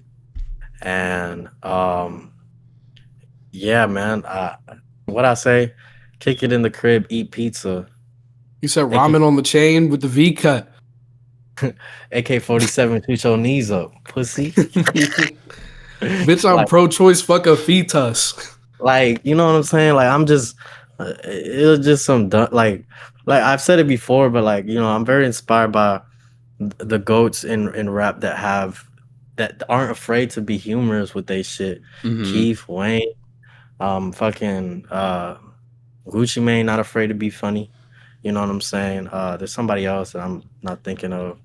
But yeah, man, people just like being funny on tracks, and I feel like it's important to do that in a way that your music just doesn't become borderline pure comedy. You know, it's about balancing with life, the way that jokes work in life. You know, there's serious people that make jokes, and then there's unserious people that make jokes. And I am hopefully one of those people who are serious and make jokes, because this life just has jokes in it. You know, everybody laugh, everybody be funny, whether they like to admit it or not. Everybody likes to laugh, even if they're not funny. So it just adds to a theme of life, like the rest of the album. That's why I like it. Yeah, I guess like I've been wondering if like with the for real styles, like what counts as those for you? You want to put that little like tag on the song? Oh, in terms of vibe and like what I'm saying, like the free styles, the reason I don't include the E's, I guess that's not really a meaning, but it does look like having the term for real in it, and so that's pretty much why, like, you know, for real, like this shit for real, like this shit is like I'm rapping about everything and anything. I'm rapping about real life shit. So it's a freestyle on some for real shit. Like, Choosy Betty is another one of those that I can think off the top of my head, you know. What counts as them as freestyles if I'm actually just there and I made the song within like 20 minutes, which was ZONRIZA. I did that. ZONRIZA, man. Yeah, that's another fun one off that project. And then for Larry David, that's got the lamp sample, like that. Yeah. Hey, So man. both the beat for Larry David and Miami Tears were made within the same week.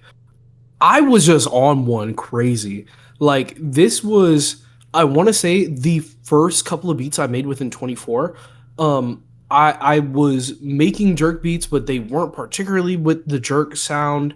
I was experimenting a lot with bounce, making my beats a lot bouncier. We went from like my beats kind of feeling like this big like pool of sound to becoming more minimalist. These were some of the first beats where I really played around with structuring the idea around like the drums being, oh, I want these to be as bouncy as possible. Yes, sir. And they just came out really fucking good. Larry David is an amazing track. Yeah, I love it to death. I love the sample too. I feel like you hear so many people play that one lamp song. It's like fucking everywhere. That lamp song is an oppressive force. But the ways in which I hear it sampled is like really corny. Like, I kind of hate when people sample that track. I feel like people never do it justice. And I feel like I was able to do it justice, and I know it's egotistical, but I'm like, listen. There's a lot of samples, like the way that people fuck with Imogen Heap's music, like, I hate it. I hate it so much. What the fuck? Didn't you sample it for Meow 2? Yeah, I did. Yeah. But I just like, well, I mean, like, people will sample it, will sample something beautiful, and they're like two-step hi-hats, clap, and like spins 808. Like, that shit is fried. Like, we could do more creative things with these good samples. But like, yeah, even Larry David, like I take it, did some pretty like, I didn't do like micro chops, like I did some pretty big chops, added on a counter melody on top of that. Like, I feel like it got repurposed rather than just like, oh, I'm like essentially just making a trap remix of a popular song. Larry David, probably top 3 for me. I loved that verse. Again, like the whole point of this project is to showcase a further step into where the little smooth voice and topics and cadences can go. You know, it pops up at the beginning, and then I troll y'all with the just bringing back the Miami voice, and then it goes to Larry David's voice, and that I'm Lil Smooth's voice, and that's the first time I did Lil Smooth with auto tune, so that was cool.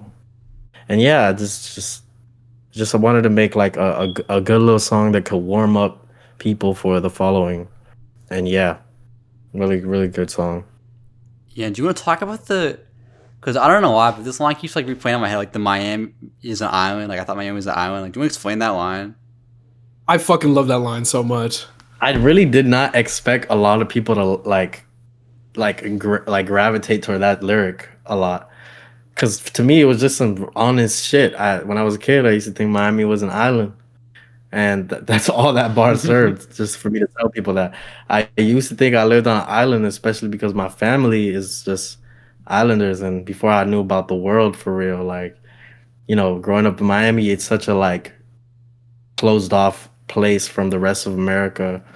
It's Florida in general, honestly, but I used to think Miami was an island, and then I found out it wasn't, and it's connected to something deeper, like bigger, but still has really barely no involvement in it. So it feels kind of pointless to be involved in America.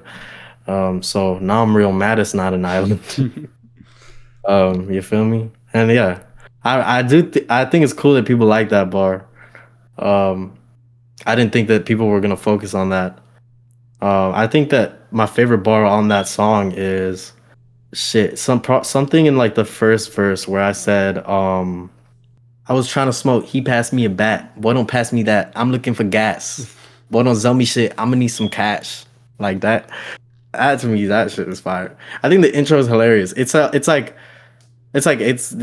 first part is like walk around my city would look like cats, and then you think the flow is gonna be like some chill bouncy shit like that, and I just started getting mad, like, and like the layers are mad too, and I'm just like, oh, don't pass me that. I'm looking for gas. Like, you know what I'm saying? Like, this is how I wanted to come on that song with like stupid energy. I wanted to just mislead people. Mm-hmm. It's a lot of things that I want to do in my music is that like when the beat drops and I start rapping, I want people to be like, hold on, you know what I'm saying? Like I want people to like be confused at first, but then ultimately be unable to stop themselves from grooving. Cause let's be real, that shit hard. Yeah, I'm also glad that Azul did it with the sample, just because like, yeah, it is used a lot. Like even I've used it for something. But yeah. I flipped it in a boom bap for my friend's birthday one year. Cause I used to do little flips for people's birthdays, and that was like the favorite song at the time. Mm-hmm. So it was cool seeing like something that I've used for my own stuff, like seeing how someone else has like used it too. Yeah, no, I'm probably too cynical where I was like I fucking hate it, but like no, I just like I like people's repurposing of things. I think I appreciate the simple trap stuff just being on top of a sample like less and less. Like flipping into boom bap's really cool because I wouldn't have imagined to take that direction with it. Like I love the ways in which people take like samples, and I'm getting to the point now within my production. This is like a relatively recent thing where like I really don't let samples play out in the same way anymore. Like they're either time stretched to shit, they have some form of processing on it, or they're chopped up. Like and I don't think I'm going like Calamita probably is one of my last like big bodies of work where I am just letting samples like really play out, and like I love it. Like my Miami TEARZ, Larry David, both are like really just letting this sample like rock, because at the end of the day, even though like very pretentious of me saying this, I really view like the larger form of PZ to be like a Plunderphonics like trap group. Like absolutely. I don't think PZ could exist in the way in which it does with its sound without the involvement of Plunderphonics in a like a reminiscent, specifically reminiscent of vaporwave way in certain aspects. even if it's not so like staunchly 80s. It's I feel like the tenets of the production like rest on a lot of like Plunderphonics like laurels, or I probably said something wrong, but I just like I really love Miami Tears and Larry David for those reasons, because for me it feels very much like my old production. Like long before I even started making music, I wanted to be a vaporwave producer, and something about those two, even though they're not adjacent to any of that sound even remotely, just like it really strikes me as like this is what, like within me starting production, I would have wanted to have made things like this off the rip. Mm-hmm. So it's yeah, I just have a deep love for those tracks. Yeah. And then moving on to Miami Tears. This might seem like a weird thing for me to mention, but it almost reminded me of like the outro to Disorient a little bit. Yo, wild. It's a crazy nod. Yeah, because like the guitar sounds really similar in that song too. No, yeah.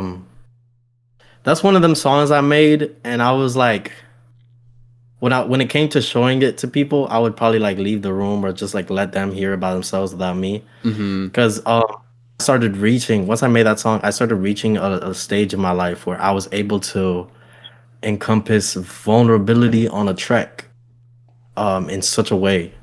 And for a while, it was hard to show people that song. So with that being said, I love that song. It serves like a really good two-part like resolution for the tape that I'll get into later.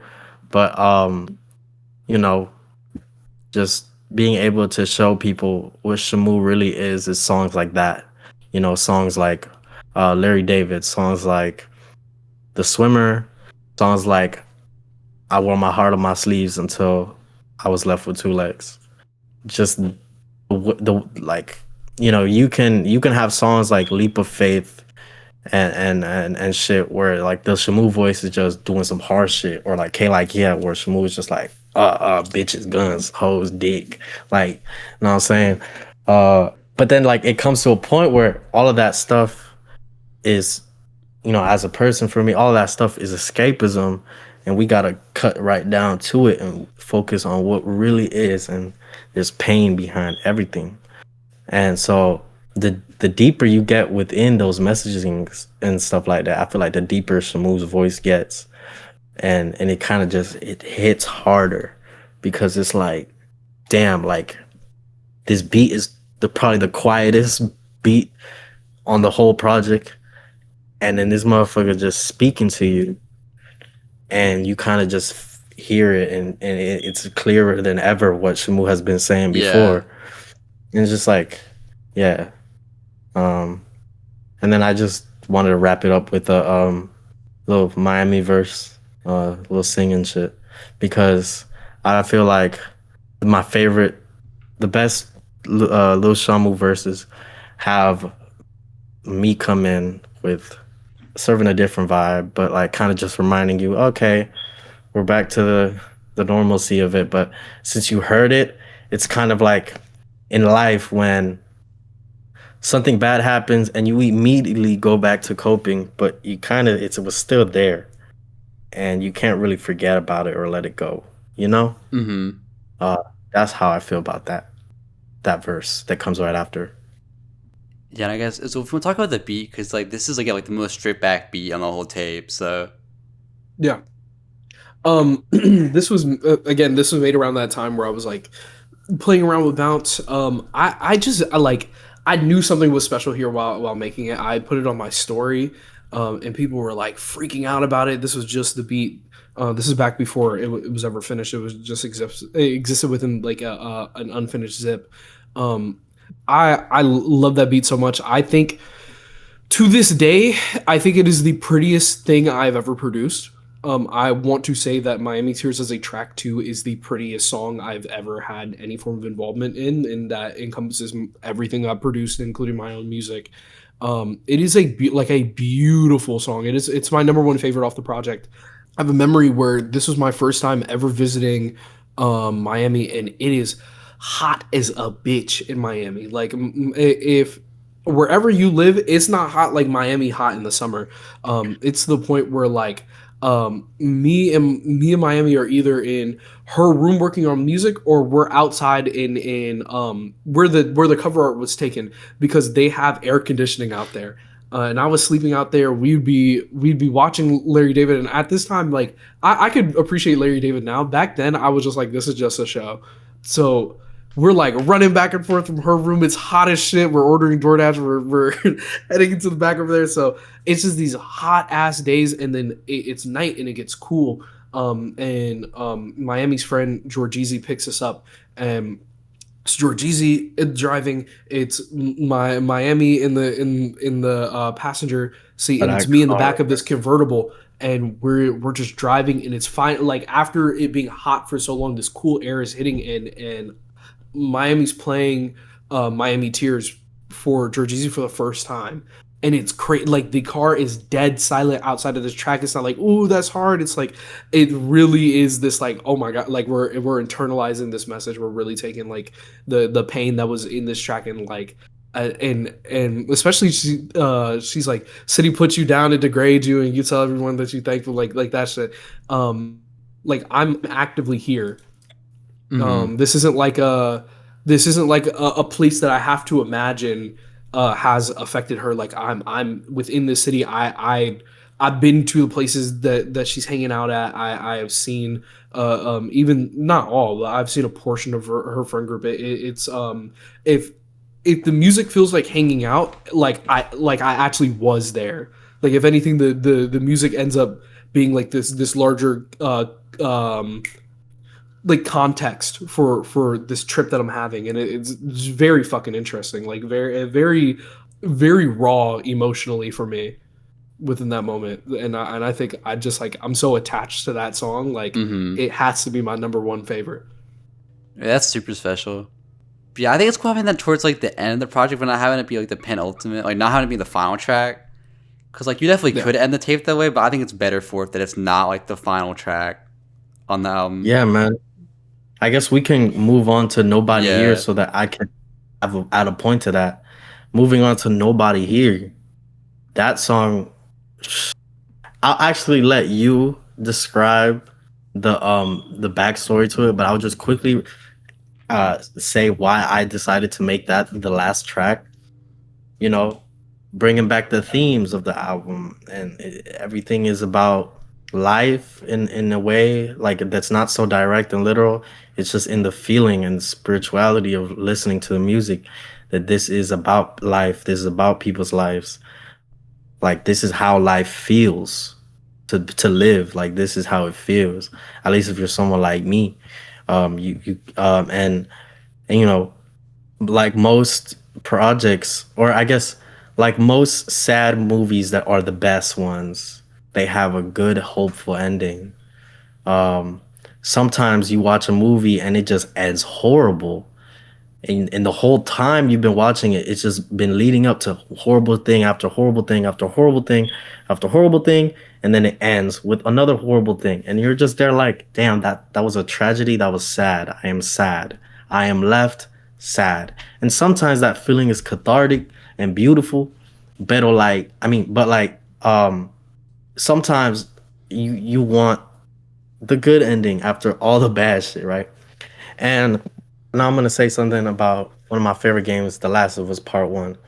That whole game, you know, they're in a horrible situation, and this shit is sad, shit is bleak. People have lost things, and people have never returned back to the way things were ever since the breakout or the apocalypse.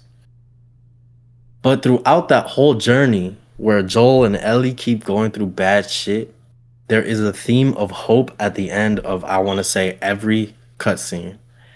And even at the end of the game, when, no spoilers, but like when the last thing happens, it is pretty horrible.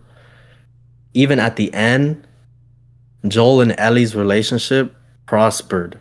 And you got to see a glimpse of, well, even though things are bad, they're gonna be really happy, right? That's how part 1 leaves off, and that's what you think, right? For at the end of that part 1, that's what I thought when I played that game.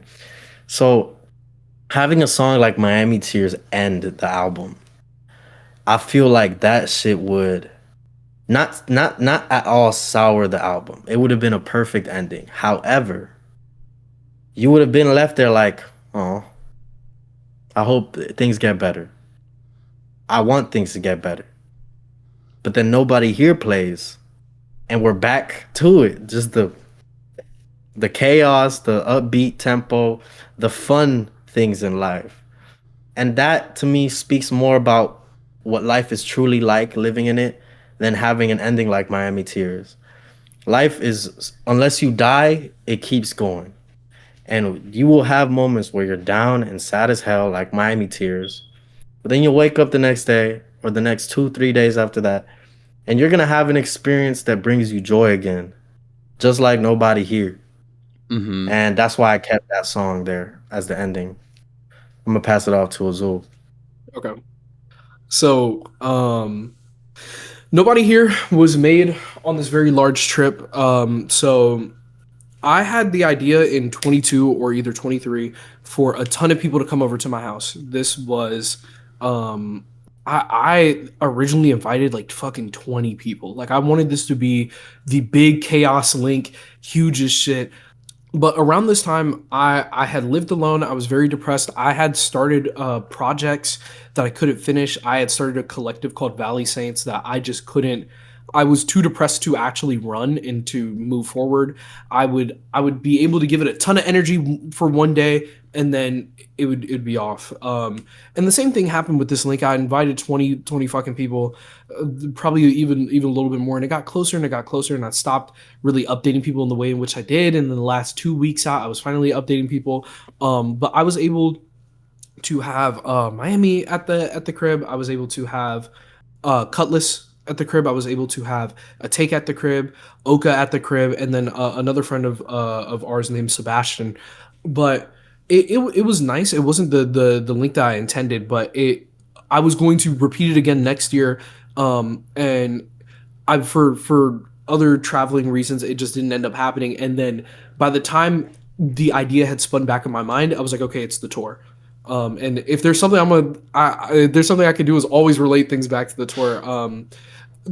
Having people over at the crib in general, especially during this time where I was so down, was like, oh my God, I actually do have the potential to organize something. And the tour was this big, like, I'm out of this period of depression where I'm able to follow through on my plans. But having people come through was so nice. So everyone's over. Cutlass is a day or two late. So we're all in my room. We're making beats. It's loud as shit.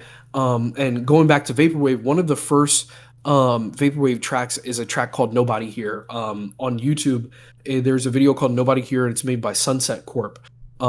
It's like seen as the first. This is even proto like Chuck Person's Echo Jams. Mm-hmm. This is like the track, even though I think Chuck Person also made Nobody Here, but regardless.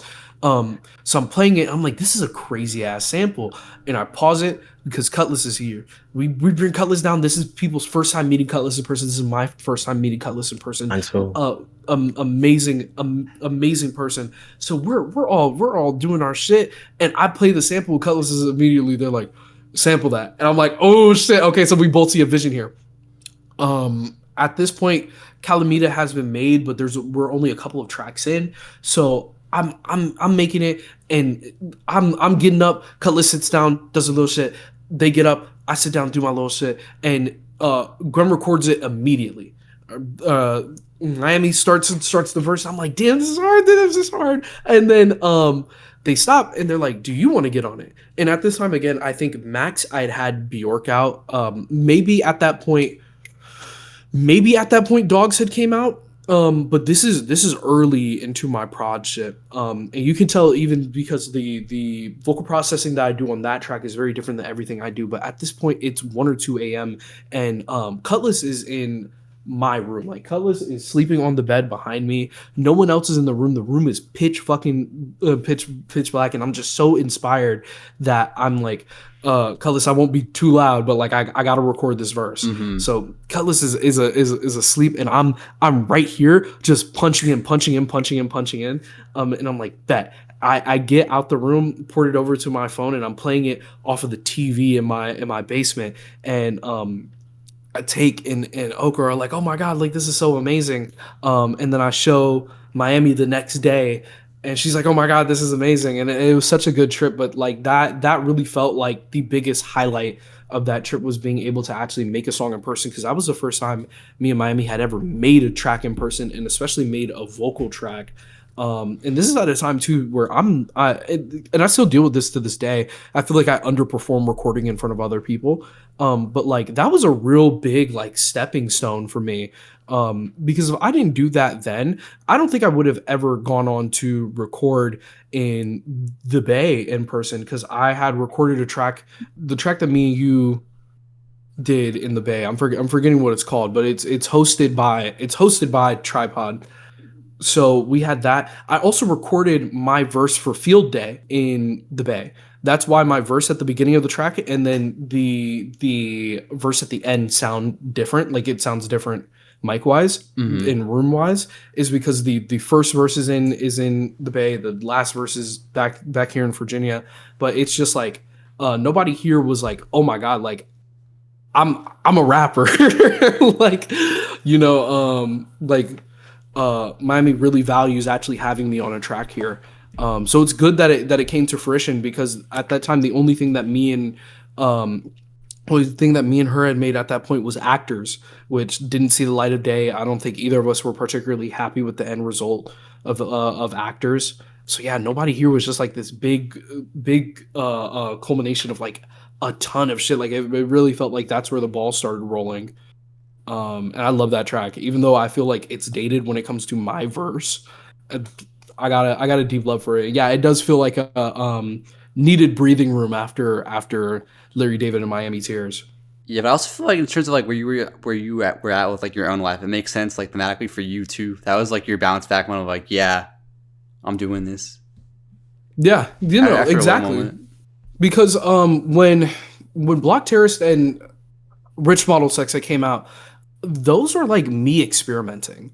Like those were like me throwing shit at the wall very fast. At that point, I was in a music group that I had made during high school.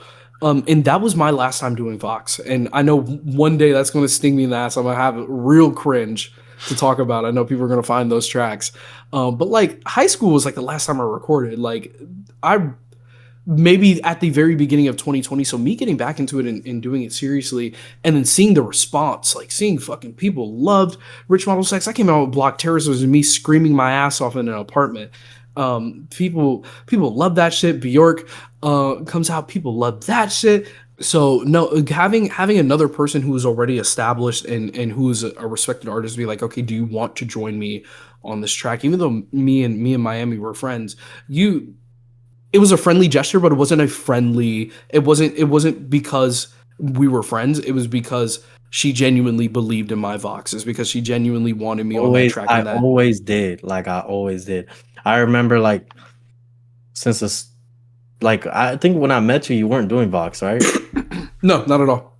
And then you were just making these songs. Like I can't remember the first one you dropped, but all I knew was that after like Block Terrorist and after like Bjork, I'm like, you are talented and you have a great future as a recording artist and not just a producer. Even though I respect producers so much, I'm like, you can really do this vocal shit, and that's why I wanted to make that song.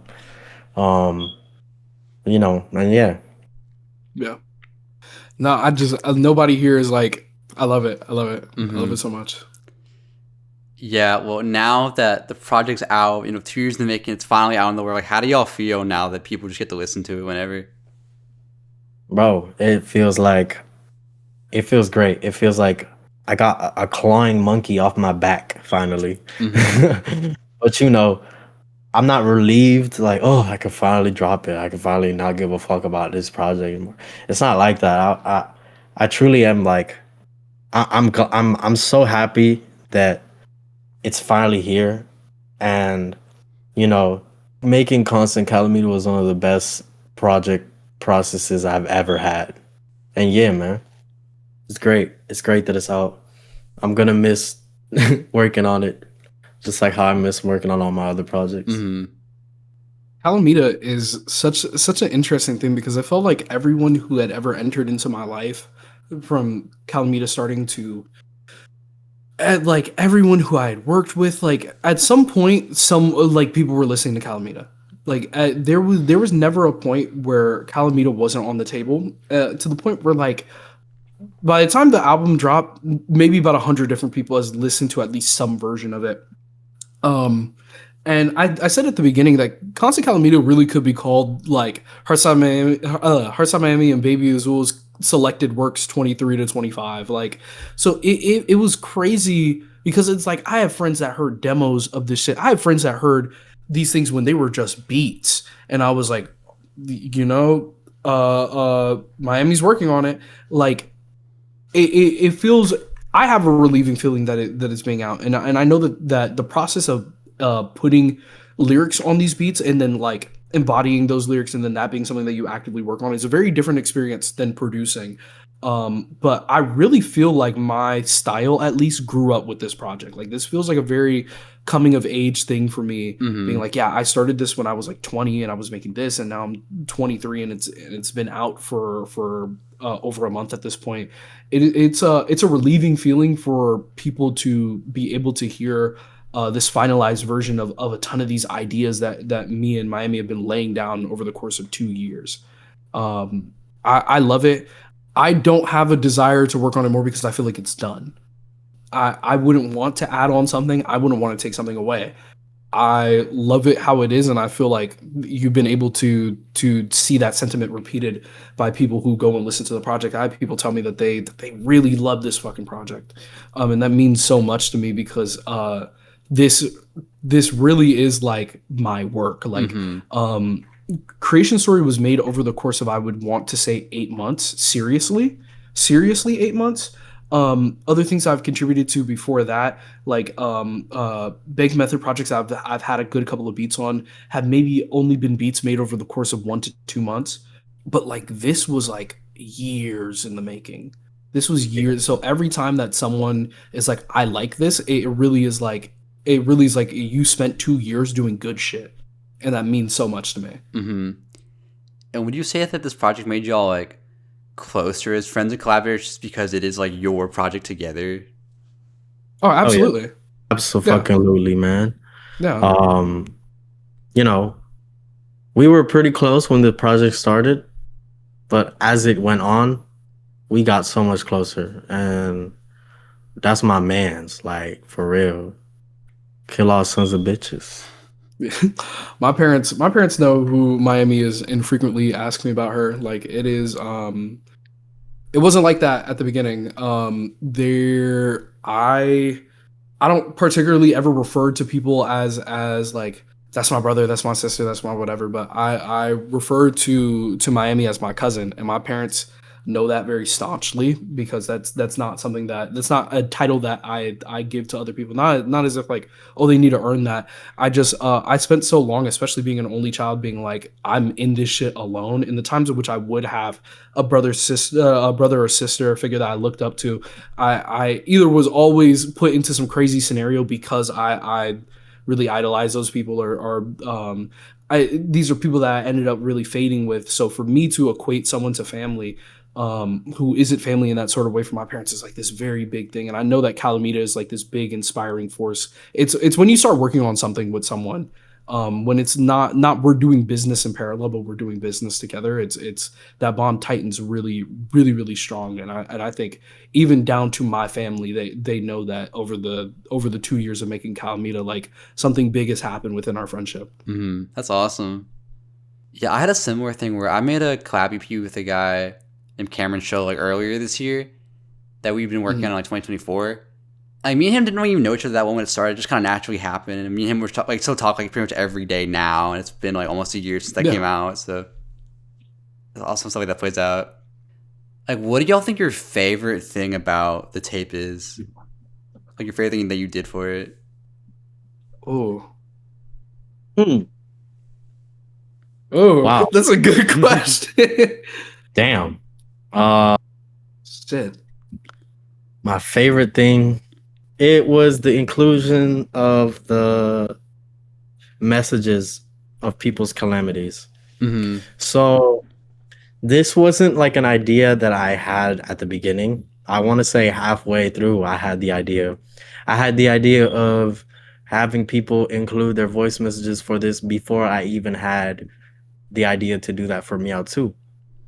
This project was eventually always going to come down to me having these tags with Azul's tags. I wanted it to I wanted it to be an album that like has so much going on sonically, like just a lot of shit. I wanted it to be kind of overwhelming. You know, if there wasn't like loud drums playing or me rapping and singing, then it was Azul screaming or somebody being like it was a constant calamity. And I just think that for the coherence that this album has, I'm it's my favorite thing that I've ever done with a project. Like having it's my favorite transitions I ever did for a project, probably.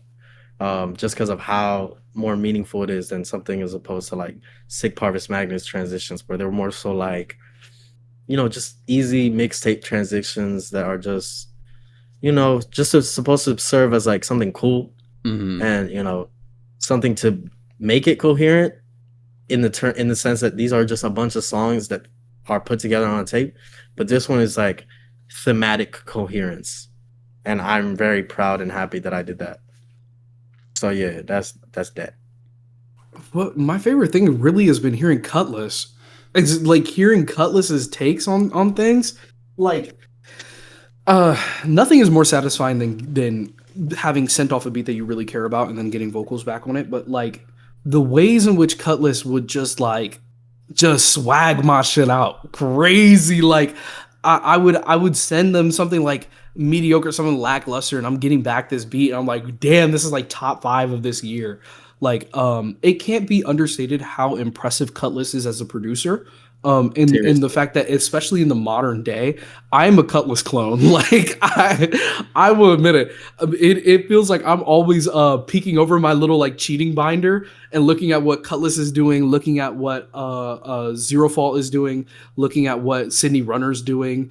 But like, yo, Cutlass is like actually God-given talent. Like when people say God-given talent, like that is Cutlass. Like I think Cutlass could be an ant. Cutlass could be a stick bug and still be able to make beats like this. Like I think it's something divine. Like they could be a carp and still make beats. Like Mm-hmm. yeah, hearing Cutlass's takes on every little idea that I've had has really been a like a magical thing for opening up my ear to new rhythm and new bounces. Yes, sir. That's exactly how. Shit, man. That is probably like my second favorite thing or something. Cause getting to work with Carlos is just a beaut. Like it's real fire, man. Um, Truly one of the most talented people I know, and I wish for many greatnesses to come their way, because I really would like the rest of the scene to understand how crazy Cutlass is as a Mm-hmm. producer, because this is just collab work, their solo shit, man, insane. Yeah. One thing I wanted to comment on because I forgot to mention it, but at the end over here when you do like the little monologue, like that's so cool because you don't do stuff like that like ever on your songs. Nah, I thought if it felt right. Once I Mm-hmm. had all the voice messages done, I recorded my own, and I knew that I was gonna have it at the end.